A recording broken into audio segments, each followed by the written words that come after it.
Strong करना चाहते हैं, मैथ स्ट्रॉन्ग करने के लिए एक तो आपको डेली प्रैक्टिस करनी होगी। डेली प्रैक्टिस कीजिए। एक आपको अपनी कैलकुलेशन पे थोड़ी पकड़ बनानी पड़ेगी, यानी कि कैलकुलेशन आपका स्ट्रॉन्ग होना चाहिए। डेली आपको प्रैक्टिस चाहिए, ठीक है।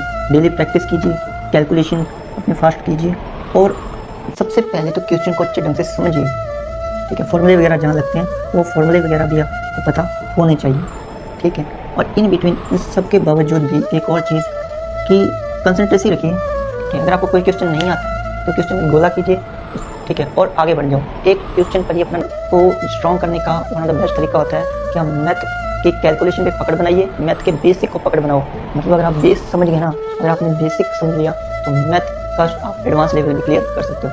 क्या स्टूडेंट की एक गलती होती है कि स्टूडेंट पहले से ही एडवांस को पकड़ता है, ठीक है। एडवांस को पकड़ता है कि नहीं ये मुझे आता है, ये मैं कर लूँ, ये मुझे आता है, ये मुझे कर लूँ। एक बात, जो आपको आता है ना, आप उसकी प्रैक्टिस और कीजिए, उसको थोड़ा और मजबूत कीजिए। और जो आपको नहीं आता है वो आप इत्मीनान से सीखिए उस चीज़ को, ठीक है। तभी आएगी, सीखेंगे तो आएगी, फिर उस पर प्रैक्टिस कीजिए। जो आपको आता है आप उस पर प्रैक्टिस कीजिए, जो आपको नहीं आता है उसको सीखिए, इसी ढंग से इत्मीनान से सीखिए, ईमानदारी से, तो आपको आ जाएगा। क्या करते हैं भाई, जो बिल्कुल लो लेवल का स्टूडेंट होगा ना, बिल्कुल लो लेवल का, और उससे क्या क्लास में मन नहीं लग रहा, मतलब समझ में नहीं आ रहा होगा कुछ चीज़, तो और वो क्योंकि वो ध्यान नहीं देगा तो समझ में कहाँ से आएगा। जब वो ध्यान नहीं देगा समझ में नहीं आएगा, तो जब समझ में नहीं आ रहा होगा तो उसको 2x करके देखते हैं। ये सबसे बड़ी गलती है।